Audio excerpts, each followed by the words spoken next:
3시의 말씀은 창세기 20장입니다. 1절에서 8절까지. 구약성경 창세기 20장 1절에서 8절까지입니다.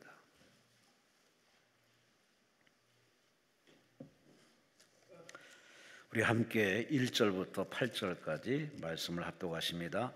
아브라함이 거기서 네게부 땅으로 옮겨가 가데스와 술 사이 그랄에 거하고 그의 아내 사라를 자기 누이라 하였으므로 그랄 왕 아비멜렉에게 사람을 보내어 사라를 데려갔더니 그 밤에 하나님이 아비멜렉에게 현몽하시고 그에게 이르시되 네가 데려간 이 여인으로 말미암아 네가 죽으리니 그는 남편이 있는 여자임이라. 아비멜렉이 그 여인을 가까이 하지 아니하였으므로 그가 대답하되 주여 주께서 의로운 백성도 멸하시나이까. 그가 나에게 이는 내 누이라고 하지 아니하였나이까. 그 여인도 그는 내 오라비라 하였사오니 나는 온전한 마음과 깨끗한 손으로 이렇게 하였나이다. 하나님이 꿈에 또 그에게 이르시되 네가 온전한 마음으로 이렇게 한 줄을 나도 알았으므로 너를 막아 내게 범죄하지 아니하게 하였나니 여인에게 가까이 하지 못하게 함이 이 때문이라. 이제 그 사람이 아내를 돌려보내라. 그는 선지자라. 그가 너를 위하여 기도하리니 네가 살려니와 네가 돌려보내지 아니하면 너와 내게 속한 자가 다 반드시 죽을 줄 알지니라. 아비멜렉이 그날 아침에 일찍 일어나 모든 종들을 불러 그 모든 일을 말하여 들려주니 그들이 심히 두려워하였더라. 아멘. 우리 산정은교회 김관선 목사님께서 오늘 3시의 제목은 사라의 부활이라는 제목으로 말씀을 전하십니다. 하나님께 감사와 영광을 돌리시기 바랍니다.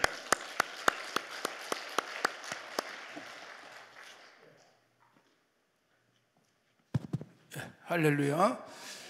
이 3시 집회에 오신 여러분들에게도 하나님의 은혜가 넘치기를 바랍니다. 예수 믿으면서 기도처럼 중요한 것은 없습니다. 기도가 뭐예요? 하나님을 인정하는 거예요. 신뢰하는 거예요. 저 사람한테 가서 부탁을 해도 해결이 안 되는데 하나님 아버지께 가면 해결이 된다. 하나님께서는 기도를 받으시면 굉장히 기뻐하세요. 넌 나를 믿는구나. 누가 여러분 무신론자의 모습인가 하면 기도하지 않는 사람이에요.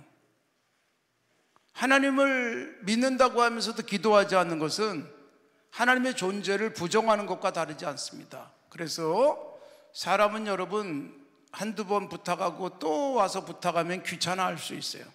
근데 하나님은 하나님께 와서 부탁하지 않으면 안쓰러워하세요. 하나님 쪽에서 뭐 손해볼 건 없지만 안타까우세요. 우리 하늘아버지는 하나님께 부탁하고 매달리면 우리에게 좋은 것으로 주실 줄로 믿습니다. 마태복음 7장 11절 구하는 자에게 좋은 것을 주시지 않겠느냐. 내가 구한 것보다 더 좋은 것 주시는 하늘 아버지이신 줄로 믿습니다. 내가 구한 것과는 비교할 수 없는 좋은 것을 분명히 하나님께서는 예비하고 계시는 줄로 믿습니다. 저는 지금도 이미 천국 가신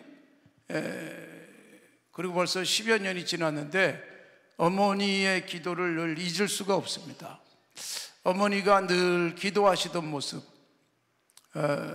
충영교회가 역삼동에다 예배당 지을 때도 그 넓은 땅에다가 컨테이너 박스 하나 딱 갖다 놨어요. 강남구청에서 건축 허가 안 나온다고 김창희 목사님이 그 컨테이너 박스에서 기도하기로 했는데 기도하러 오는 사람이 많지 않았어요. 밤새 기도하는 사람은 정말 몇 안 됐습니다. 가끔 제가 어머니가 걱정돼서 가보면 컨테이너 박스 안에 때로는 어머니 혼자 계시고 또는 둘, 셋 정도밖에 안 계셨어요. 거기서 기도하시는 거예요. 얼마나 여러분 힘들겠습니까마는 예배당 건축을 위해서 그렇게 기도하셨던 것입니다. 더 거슬러 올라가면 제가 어머니의 기도하는 모습을 지금도 잊을 수 없는 장면이 하나 있어요. 제가 초등학교 5학년 지나고 6학년 말부터 우리 아버지가 다 잃어버리고 아무것도 없을 때, 그래서 중학교 갔지만 아무것도 주지 못하신 우리 아버지, 너무 힘들었어요. 중학교 1학년을 마치고 중학교 1학년 겨울 방학 2학년 올라가기 직전 1월 달 아주 추운 때인데 가출을 결심해서 집에서 나왔어요. 중학교 이제 2학년 올라가는 제가 400원을 손에 쥐고 서울역에서 기차를 탔습니다. 그냥 무조건 집에서 떠나자. 떠나면 뭔가 길이 있을 것 같다는 막연한 생각 때문에. 그리고 기차를 타고 갔더니 동인천역에 내렸습니다. 수요일 날 저녁이었는데 깜깜했어요. 1월 달이니까. 저쪽에 십자가 불빛이 보여서 거기를 무조건 따라갔더니 아펜젤로 선교사가 세운, 인천에서 가장 먼저 세워진 감리교회, 인천 내리 감리교회였습니다. 그때는 그런 교회인지도 모르고 무조건 갔어요. 가가지고 수요 예배 시간이 됐기 때문에 예배를 앉아서 드렸지만 예배가 제대로 되지도 않았습니다. 옷도 변변치 못하게 입었기 때문에 너무 추워서 난로 앞에 이렇게 앉아서 기도하고 있지만 기도가 안 돼요. 예배가 끝나고 그리고 갈 데가 없으니까 난로 앞에 그냥 쭈그리고 앉아 있었는데 그때 한 청년이 제게 다가왔습니다.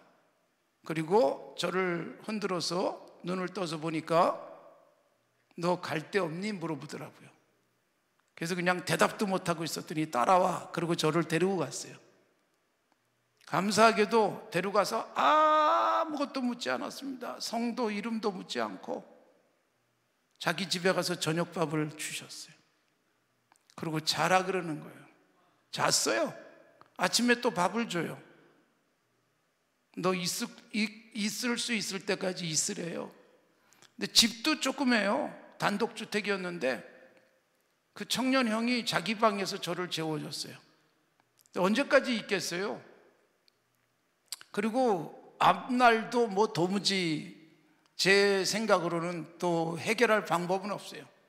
집을 나왔지만 뭐 뾰족한 방법이 없어서 형한테 고맙다 그리고 집을 나와서 다시 서울역 가는 기차를 탔습니다. 서울역 가는 기차를 타고 집에 왔어요.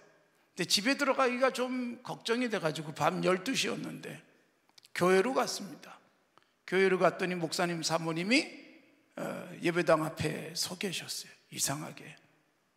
그러더니 저를 보자마자 관선아 어디 갔다 왔니? 저를 손을 콱 잡고 예배당 안으로 들어가셔서 예배당 문을 통과해서 이 앞에까지 와서 저를 여기다 세워놨어요. 그리고 가만 보니까 앞에 우리 어머니가 무릎 꿇고 기도하고 계셨어요. 의자에 앉는 것도 아니고. 그때의 모습, 우리 어머니의 기도의 모습 지금도 잊히지가 않습니다. 제가 집을 나가서 안 들어오니까 어머니는 그냥 기도하고 있었던 거예요. 어머니가 저를 보자마자 굉장히 반가워하면서 제 손을 잡고 집으로 갔어요. 아무것도 묻지 않으시고 자라. 그래서 잤어요. 그 다음날 아침에 밥을 차려주시고 그 다음에 학교 가라 그래서 학교 갔어요. 그리고 천국 가실 때까지 그때 어디 갔다 왔는지 묻지도 않으셨어요. 저도 말씀도 안 드렸어요. 왜냐하면 우리가 서로 묻고 대답하지 않았지만 다 알아요. 너 얼마나 힘들었니? 어머니도 그런 마음이셨고 저도 말씀드려봐야 어머니만 속상하실 테니까요. 그렇게 하고 말았어요. 근데 그때 기도하시던 어머니의 모습, 여기 무릎 꿇고 앉아서 기도하시던 모습은 제게 지금도 선합니다. 저를 위해서 그렇게 며칠을 간절하게 기도하셨던 어머니의 기도는 제게 고스란히 돌아왔어요. 제가 누리고 있는 것입니다. 사랑하는 성도 여러분, 자녀를 위해서 기도하면 그 기도는 놀랍고 신비하게 하나님의 복으로 분명히 되돌아올 줄로 믿습니다. 역사를 움직였던 어거스틴 같은 위대한 사람은 방탕하고 있을 때 그의 어머니 모니카가 18년 18회를 기도했어요. 암브로시우스가 눈물의 자식은 망하지 않는다, 그 말을 듣고 계속 기도했고 18회 만에 어거스틴이 돌아왔고 역사 속에서 위대한 성 어거스틴이 된 겁니다. 여러분의 기도가 헛되지 않을 줄로 믿습니다. 여러분의 기도에 하나님의 놀랍고 신비한 응답이 있을 줄로 믿습니다. 오늘도 오후 시간에 오셔서 말씀 듣고 기도하실 때에 하나님께서 우리 앞길을 활짝 여시고 우리가 도무지 상상할 수 없고 계산이 불가능한 하나님의 놀라운 응답으로 채워주실 줄로 믿습니다. 오늘 본문 말씀이 사라가 오늘 몇 장이었죠? 20장이죠. 20장은 몇 장하고 몇 장 사이에 있을까요? 어려우세요? 19장하고 21장 사이에 있는데 19장은 무슨 사건이냐? 소돔성 사건이에요. 그래서 소돔성 사건 19장을 싹 빼면 18장 다음에 20장, 그 다음에 21장 이렇게 읽으시면 적절합니다. 그런데 18장이 무슨 장이냐? 사라는 아이를 낳을 수 없는 여자다, 그렇게 나와 있어요. 사라가 여성으로서의 기능이 완전히 끊겨버린 것입니다. 18장은 우리가 잘 아는 대로 아브라함이 지나가던 손님을 대접했어요. 세 사람이 정오쯤에 길을 가는데 아브라함이 뛰어나가서 세 분을 모셔드렸어요. 이렇게 더운 시간에 여행하시면 안 됩니다. 들어오셔서 좀 쉬고 가시죠. 아브라함이 모셔드렸어요.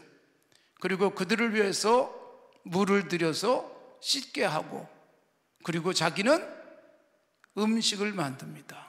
극진한 대접을 합니다. 그 세 사람이 여호와 하나님과 수행하는 천사 둘이었습니다.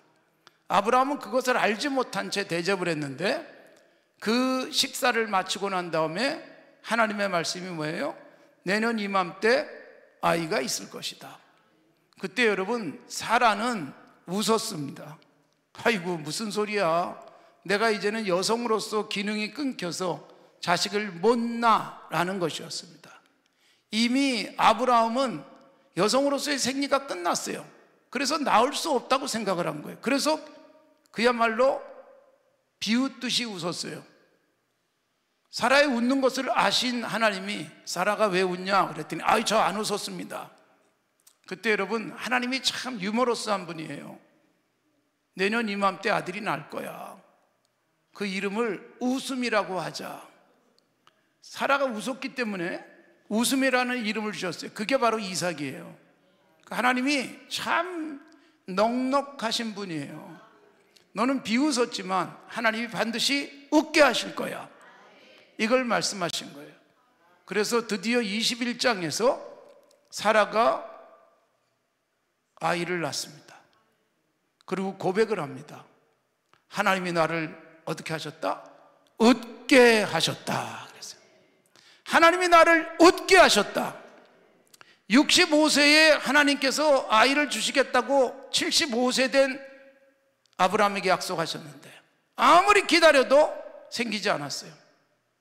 그런데 여러분 드디어 아브라함 100세, 사라 90세에 하나님이 사라를 웃게 하신 줄로 믿습니다. 사랑하는 성도 여러분, 사람이 웃으려고 인간의 방법을 다 동원하면 고통만 옵니다. 하나님이 웃게 하실 때 부작용 없는 맑고 깨끗하고 시원한 웃음이 우리에게 있을 줄로 믿습니다. 사라가 아브라함과 함께 하나님이 아직 아들을 주시지 않는다고 하는데도 인간의 방법으로 아들을 낳습니다. 그게 16장이에요. 하갈을 통해서 이스마엘을 낳습니다. 근데 기가 막히게 하나님의 방법이 아닌 인간의 방법으로 하면 빨리 돼요. 빨리. 하갈을 통해서 자식을 낳자 그랬는데 바로 임신해 버리는 거예요. 그러니까 이상하게 하나님의 약속을 믿고 기다리는 것은 오래 걸리고 안 될 것 같은데 인간의 방법으로 했더니 금방 되는 거예요. 근데 여러분, 그래서 하갈이 임신하자마자 부작용이 따라요. 하갈이 여주인 사라를 무시합니다. 그래서 아브라함이 쫓아내는 가정에 비극이 일어나요. 다시 하갈을 집에 들이고, 그리고 여러분 드디어 이스마엘이 태어납니다. 근데 여러분 이스마엘이 태어나서 자라요. 그렇게 자라는 동안 이스마엘은 아브라함이 86세 때 나왔잖아요. 그리고 이스마엘이 이제 한 15살쯤 됐을 때 이삭이 태어난 거예요. 이삭이 태어났는데 여러분 또 문제가 생겼어요. 15살, 6살쯤 된 이스마엘이 이삭을 희롱했다, 이삭을 놀렸다, 이삭을 괴롭혔다, 그렇게 되어 있어요. 그래서 아브라함이 하갈과 이스마엘을 내쫓습니다. 그러니까 보세요, 임신하자마자 하갈이 사라를 조롱했어요. 그리고 정작 약속의 아들 이삭이 태어나자 이스마엘이 이삭을 괴롭혔어요. 역사 속에서 지금까지 계속되는 거예요. 이삭의 후손인 이스라엘과 이스마엘의 후손인 여러분 중동의 아랍 사람들 사이에 여전히 갈등과 대립과 싸움이 지속되잖아요. 수천 년을 계속되는 거예요. 그러니까 여러분 하나님의 말씀 믿고 기다렸으면 부작용이 없을 텐데, 웃음을 정말로 마음껏 웃을 수 있었는데 인간의 방법으로 해보니까 빨리는 돼요. 부작용이 있어요. 사람의 방법, 하나님의 말씀을 떠난 방법은 이상하게 잘 되는 것 같아요. 성공하는 것 같아요. 반드시 부작용이 있습니다. 그러므로 우리는 오직 말씀만, 오늘 아침 시간에 말씀드렸지만 말씀을 하나도 빠뜨리지 않고 다 준행했던 노아처럼 하나님의 말씀이라면 그대로 가면 부작용 없는 웃음을 웃게 될 줄로 믿습니다. 웃을 때 여러분 마음껏 웃으셔야 되지 않겠어요? 그리고 웃을 때 나 혼자 웃는 게 아니라 주변에 있는 사람도 다 웃어야 되지 않겠어요? 21장에서 사라가 뭐라고 말하냐? 하나님이 나를 웃게 하시니 듣는 자가 다 나와 함께 웃으리로다. 사랑하는 성도 여러분, 기도하시고 하나님께서 여러분에게 웃음을 주시길 바랍니다. 여러분의 그 웃음이 모든 사람이 같이 웃는 그런 웃음이 되기를 바랍니다. 하나님 앞에 기도할 때 교회에 웃을 일이 생길 줄로 믿습니다. 교회에 웃을 일이 일어날 때 세상도 같이 웃는 역사가 일어나게 될 줄로 믿습니다. 분명한 것은 말씀대로 가면 부작용 없는 웃음, 그런데 말씀을 벗어나서 좀 더 빨리 웃겠다고 하면 빨리 웃는 것 같지만 고통이 뒤따르고 후유증이 있고 부작용이 있고, 그리고 이렇게 저렇게 문제가 오랫동안 간다는 것을 성경이 분명히 말씀하고 있습니다. 하나님의 방법이 아니라면 가지 마십시오. 하나님의 말씀이 아니라면 거절하십시오. 하나님의 말씀을 우리가 붙들고 하나님을 바라보는 신앙 속에서만 가십시오. 돈을 조금 더 빨리 벌겠다고, 남보다 먼저 가겠다고 세상의 방법을 쫓아가면 반드시 부작용이 우리의 발목을 붙잡고 괴롭힐 날이 옵니다. 역사 속에서 여러분 수단과 방법을 가리지 않고 빨리 성공했다고 하는 사람들 반드시 역사의 심판을 받았습니다. 권력을 쥐든 재력을 쥐든 아니면 세상의 그 어떤 명예를 잡든 방법이 옳지 않았을 때 나중에 다 드러나요. 그 사람이 장관이 돼서 청문회를 하는데 문제가 일어나가지고 그만 중도에서 하차하기도 해요.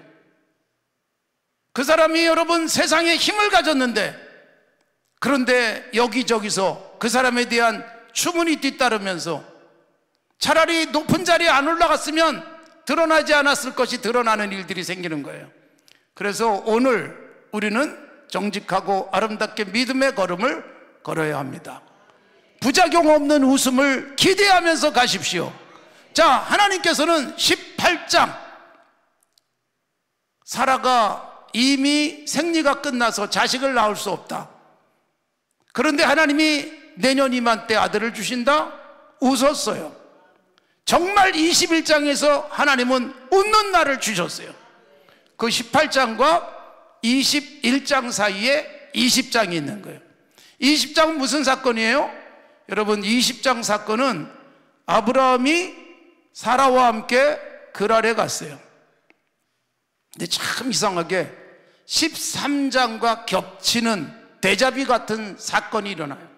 13장은 이집트에 갔을 때 아브라함이 너무 이쁜 자기 사라를 보면서, 아내 사라를 보면서 혹시라도 사라를 빼앗아 가기 위해서 나를 죽일까 걱정돼 가지고 아내를 누구라고 말했어요? 누이라고. 아내를 누이라고 말했어요. 이건 뭐예요? 하나님을 신뢰하지 않고 인간의 방법으로 살겠다는 거예요. 그랬더니 정말 이집트 왕이 사라를 데려가 버렸어요.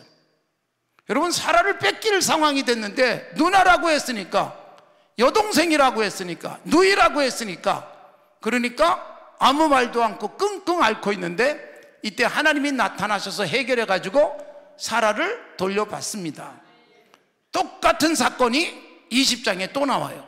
그러니까 13장과 20장을 우리가 주의 깊게 보셔야 돼요. 그럼 20장은 뭘까? 여러분, 20장은 우리가 이렇게 이해하는 경우가 있어요. 봐라 아브라함이 13장에도, 그러니까 75세 때도 자기 아내를 누이라고 거짓말하더니, 아니 100세가 다 돼가지고 또 자기 아내를 그랄에 가서 누이라고 거짓말하네? 또 반복된 거짓말이네? 이렇게 이해하시면 창세기를 제대로 읽는 것이 아닙니다. 13장은 불신앙이에요. 13장은 하나님이 나를 지켜주신다는 믿음의 자세가 아니라 인간의 거짓말로 살아보겠다고 하는 아브라함의 불신앙. 그러면 20장은 뭐냐? 18장과 21장 사이에 있는 20장이 반드시 기록되어져야만 하는 이유가 있습니다. 우리는 21장에서 이삭이 태어난 것을 기적이라고 착각할 수 있어요. 이삭이 태어난 것은 절대로 기적이 아닙니다. 진짜 기적은 몇 장이냐? 20장이 기적이에요. 왜 그런가 하면 20장에 아브라함의 나이가 이제 100세가 다 됐고 사라의 나이가 90세가 됐어요. 그리고 그랄에 내려갔어요. 근데 여러분, 아브라함이 또 이집트에서처럼 아내에게 뭐라고 말해요? 내가 보니까 당신 너무 이뻐. 당신 빼앗아가고 나를 죽일까 봐 걱정되니 우리 누이라고 하자 그랬어요. 여러분, 생각해 보세요. 그래도 13장은 나이가 65세예요. 근데 지금은 몇 세? 사라 90세. 자, 여러분, 90세 된 할머니 데려다가 아내 삼고 싶습니다 생각하는 남자들 손 들어 보시기 바랍니다. 여러분, 이건요 우리에게 굉장히 중요한 사건이에요. 자, 20장은 21장 바로 앞에 있어요. 21장은 뭐예요? 사라가 아들을 낳는 거예요. 18장은 아들을 낳을 수 있는 능력이 없어진 사라. 그런데 여러분, 20장이 보여주는 건 뭐냐? 20장은 아브라함이 보니까 90세 된 자기 와이프가 이뻐도 너무 이쁜 거예요. 이건 여러분, 콩깍지가 씌어서 이뻐진 게 아니에요. 하나님이 18장에서 내년에 아이가 있을 거야 그러고 난 다음에 사라를 고치신 거예요. 사라가 생리가 끝났는데 회복시키시는 거예요. 젊어지게 만드는 거예요. 아이를 생산한 능력을 살려주신 거예요. 그래서 20장은 사라의 부활이에요. 죽은 자 같은 사라가 살아나는 거예요. 실제로 히브리서는 뭐라고 말하느냐? 여러분, 아브라함은 죽은 자 같은 몸에서 하나님이 자식을 줄 것을 믿었다. 그러니까 여러분, 사라는 죽은 것과 다르지 않아요. 아이를 낳는 능력에 있어서는 이미 죽은 자예요. 이젠 끝났어. 더 이상 희망이 없어. 다른 데서 알아봐야 돼. 다른 데서 찾아봐야 돼. 이런 생각을 할 수밖에 없는 때에 하나님은 신비하게, 은밀하게, 조용하게 사라를 회복시켜 놨어요. 그래서 사라가 점점 18장 이후에 이뻐지는 거예요. 사라가 너무 젊어지는 거예요. 아브라함도 걱정될 만큼 사라가 이뻐지고 젊어지고, 그리고 화색이 돌고, 그리고 갑자기 생기 말랄해지고, 이걸 어떡하나 아브라함이 걱정하는 거예요. 여러분, 아내가 너무 이뻐서 걱정해 본 적 있습니까?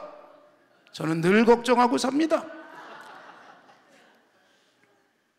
사랑하는 성도 여러분, 아내가 너무 이뻐서 걱정스러운 아브라함, 거짓말하자. 그러니까 20장 사건은 13장과 똑같은 거짓말, 불신앙으로 보지 마시고 21장에서 사라가 이삭을 낳을 수 있는 여성적 기능이 회복됐다는 굉장히 중요한 사인이에요. 그래서 20장을 읽으면서 와, 90세가 된 사라가 어떻게 이렇게 이뻐지지? 이거 궁금하셔야 되는 거예요. 성경 읽으면서 무조건 아멘 그러지 마시고 왜 아브라함은 자기 아내를 누이라고 여기서도 거짓말할까? 아, 사라가 너무 이뻐졌구나. 사라가 너무 생기발랄한, 정말 전에 볼 수 없었던, 아니 10년 전에도 볼 수 없었던 너무 예쁜 모습. 그래서 걱정이 된 거예요. 그러니까 하나님은 21장에서 아브라함이 이삭을 낳는 것, 그거는 20장의 결과지 기적이 아니에요. 기적은 어디서 일어났다? 20장에서 일어났어요. 20장에서 하나님이 사라를 부활시키는 거예요. 여러분, 우리는 살다 보면 아이고 내 나이에 뭘 해 싶을 때가 있어요. 아, 난 이제 끝났어. 난 이제 절망. 나는 이제 더 이상 희망 없어. 내가 이제 무슨 낙을 보겠어 라는 말들을 해요. 설날 명절을 앞두고 있는데 어르신들이 많이 하는 말씀들이에요. 내게 무슨 낙이 있겠니? 너희나 잘 됐으면 좋겠다.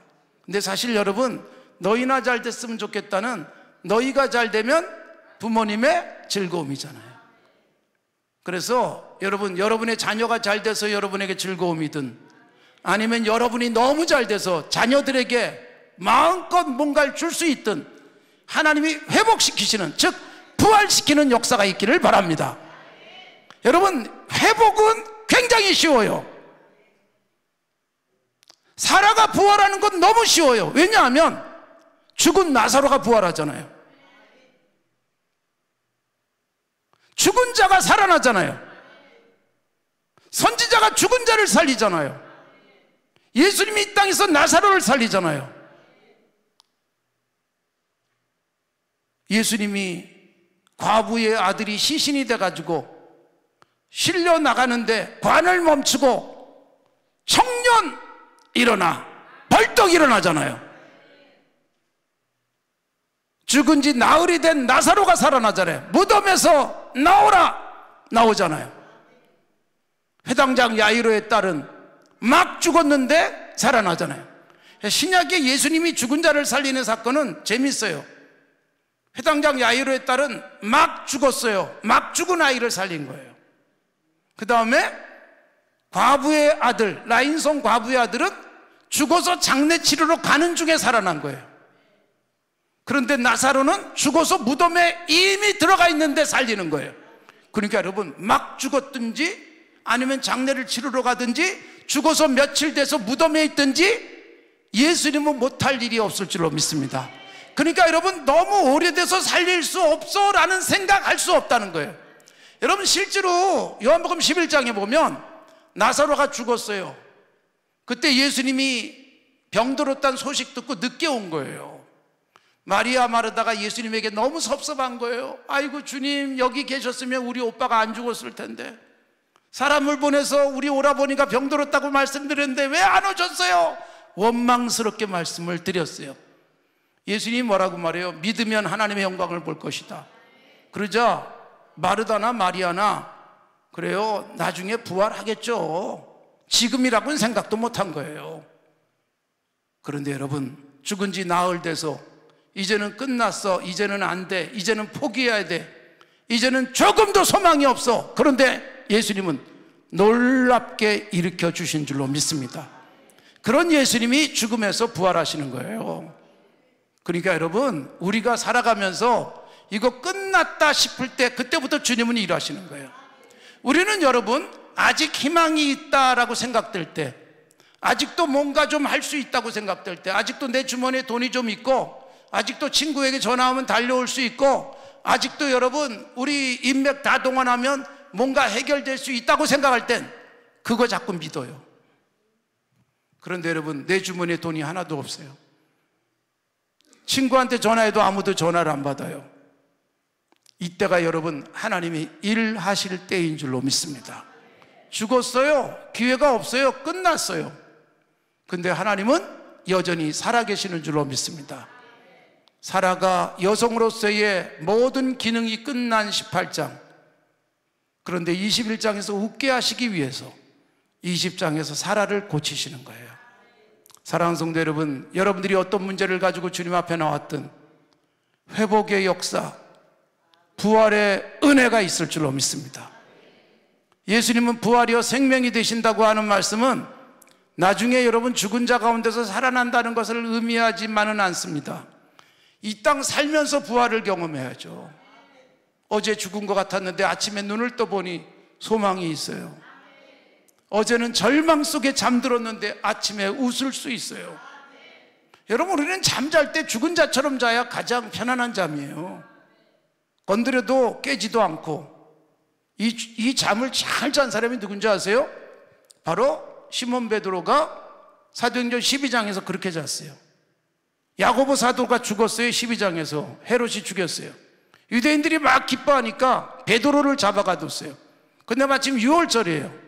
6월절 지나면 베드로를 죽여버리겠다, 헤롯이 그렇게 생각하고 있었어요.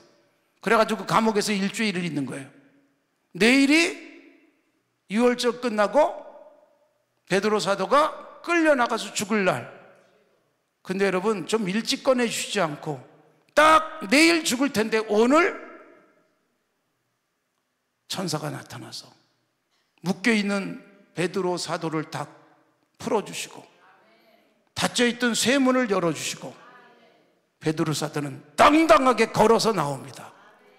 그리고 여러분, 마리아의 집, 마가 요한의 어머니 마리아의 집에 가서 문을 두드립니다. 근데 여러분, 거기 그렇게 돼 있어요. 12장에 보면 베드로는 옥에 갇혔고 교회는 베드로를 위해서 간절히 기도하더라. 근데 교회가 예배당이 없잖아요. 마가 요한의 어머니 마리아의 집이 예배당과 같은 역할을 했어요. 거기 성도들이 모여서 기도했어요. 뭘 위해서 기도했을까요? 베드로 사도 살려주세요라고 기도했어요. 베드로가 가서 문을 두드립니다. 그랬더니 여자아이가 나왔어요. 누구세요? 나야, 나. 베드로 사도예요. 그래서 막 문도 못 열고 놀래가지고 들어가서, 여러분, 베드로 사도가 오셨습니다. 그러면 여러분, 베드로 사도 살려달라고 기도하던 사람들이 어떻게 해야 돼요? 할렐루야, 기도 응답이 됐구나, 그래야 되잖아요. 근데 전부 다 뭐라고 말해요? 너 미쳤니? 여러분, 미치지 않고는 도무지 그런 말 할 수가 없다라고 생각될 만한 일들이 하나님께서 역사하시면 나타날 줄로 믿습니다. 그러자 베드로의 목소리를 직접 들은 여자아이는 어떻게 해요? 맞다고, 정말로 오셨다고. 그래서 나가보니까 진짜 베드로 사도예요. 그러니까 여러분, 모여서 기도는 했지만 설마 나오겠어? 이게 기도예요. 우리 기도가 얼마나 약한 줄 아세요? 하나님, 우리 믿음이 대단해서 기도 응답해 주는 게 아니에요. 베드로 사도 살려달라고 그렇게 기도했는데 정작 베드로가 왔다고 하니까 미쳤니 그러잖아요. 그러니까 베드로가 나오지 못할 것이라고 생각하고 기도하고 있는데도 하나님은 그 기도를 들어주시는 거예요. 기도를 시작만 해도 하나님 기뻐하시고, 기도가 믿음이 대단해서 응답되는 게 아니라 대단한 건 하나님의 능력이에요. 우리의 연약한 믿음, 우리의 연약한 기도, 근데 하나님이 워낙 전능하시기 때문에 약한 믿음도 강하게 하시고 모자라는 우리의 신앙도 채워주시고 우리의 불신앙의 늪에서 그냥 건져 올리셔서 하나님의 능력을 경험하게 하실 줄로 믿습니다. 내가 기도 잘해서 됐다고 착각하지 마십시오. 저는 산조인교회 와서 올해가 31년째입니다 39살에 하나님이 저를 보내주셨어요. 목사 안수 받은 지 딱 1년밖에 안 된 저를 86년 된 산조인교회 보내시고, 그리고 31년 동안 사역하게 하셨어요. 그리고 교회는 든든히 서가고 부흥하고, 그래도 우리 산조인교회가 단순하게 조만식 장로님, 주기철 목사님이 계시던 교회라서 유명한 게 아니라 요즘은 김관순 때문에 유명해졌습니다. 왜 그런 줄 아세요? 제가 누구보다도 기도 열심히 하고, 제가 누구보다도 설교 잘하고, 제가 누구보다도 목회를 열심히 했기 때문이 아니라, 저는 굉장히 약한데 하나님께서 저를 불쌍히 여기시고 일하기 시작하신 거예요. 우리가 여러분 약하고 모자랄 때 하나님이 측은히 여기면서 나를 위해서 일하실 줄로 믿습니다. 그러니까 너무 잘난 척하지 마세요. 나는 매일 기도하는 사람이야, 그러지 마세요. 하나님이 역사하실 줄로 믿습니다. 하나님이 기도하실 줄로 믿습니다. 하나님이 우리를 위해서 축복하십니다. 여러분, 제가 산조교회 부임을 해가지고 목회를 하는 중에 그때는 새벽 기도가 5시였어요. 그런데 새벽 기도 끝나면 5시 반이잖아요. 목사니까 그래도 제가 새벽 기도 끝나고 제일 오랫동안 기도해야지 그러고 계속 기도를 했어요. 기도하는데 여러분, 1시간쯤 기도했으니까 이제는 다 갔겠지 그러고 딱 일어났는데 권사님 한 분이 여전히 앉아 계세요. 강적이었습니다. 그분은 평양에서 내려오신 분이에요. 평양에서도 주기철 목사님과 함께 신앙생활 하시고 조만식 장로님과 신앙생활 하시던 평양에서 내려오신 권사님, 장로님도 평양에서 같이 내려오신 부자, 너무너무 부자였어요.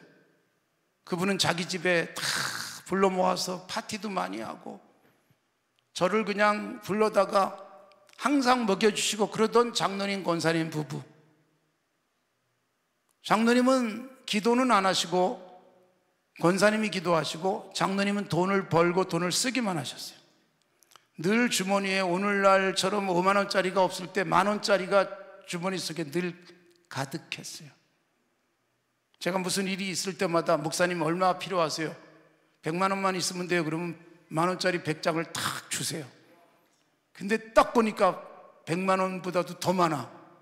와, 200만 원이라 그럴 걸. 돈이 그렇게 많이 있었어요. 근데 돈 많다고 쓰는 거 아니잖아요. 주님의 일이라면 평양에서부터 그렇게 섬기시던 주기철 목사님 옥바라지를 하시던 장기로 장로님이 홀로 월남했을 때 옆에서 많이 도와주시던 이 장로님 권사님 부부. 근데 권사님은 늘 기도하시는데 여러분, 제가 1시간 있다가 이렇게 돌아봐도 여전히 기도해요. 그래서 다시 기도. 30분쯤 있다가 이제는 갔겠지 그러면 여전히 있어요. 그래서 제가 포기를 했어요. 아, 그래, 내가 권사님하고 무슨 기도 시간 경쟁할 일이 있냐. 그 권사님이 천국 가셨어요. 그 권사님이 천국 가시고 그 권사님 생각이 정말 너무나도 많이 납니다. 장로님도 천국 가셨어요.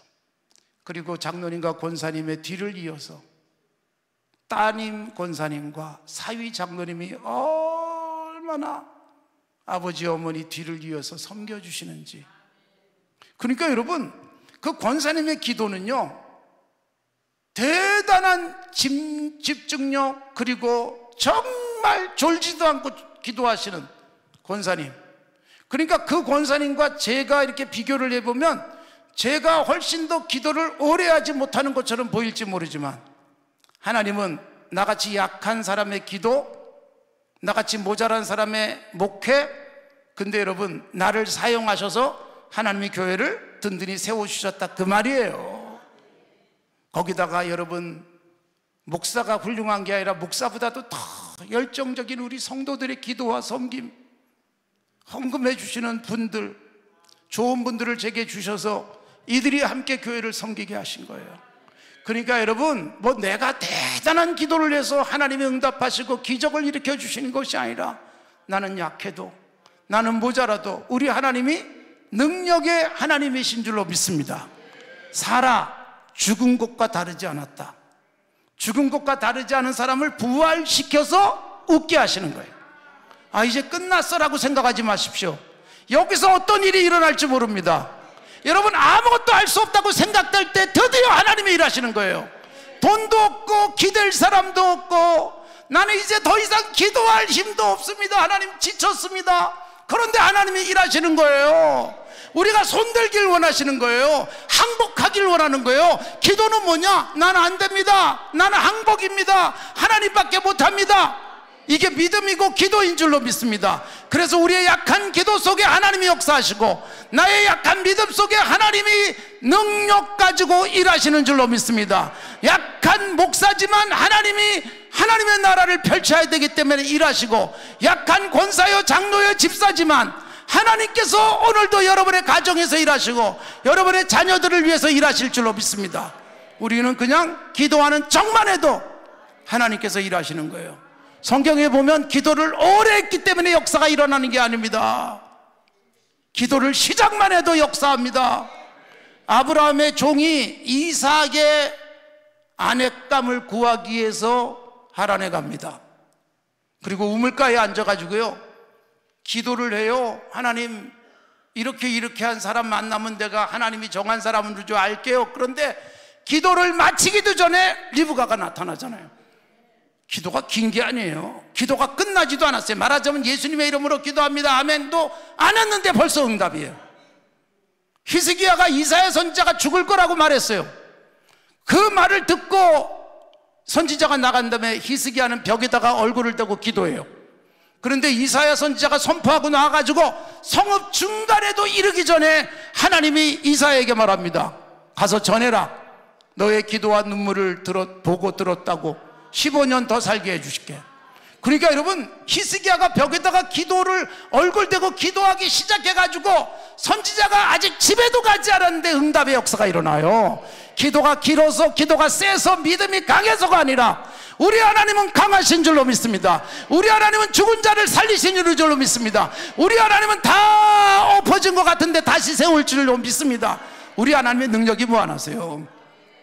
우리의 기도, 우리가 그래도 이렇게 기도원에 와가지고 하나님께 매달려 보려고 하는 이 자체를 하나님은 너무 이뻐하시고 기뻐하시고, 그래 널 보니까 내가 해줘야 되겠구나 일하실 줄로 믿습니다.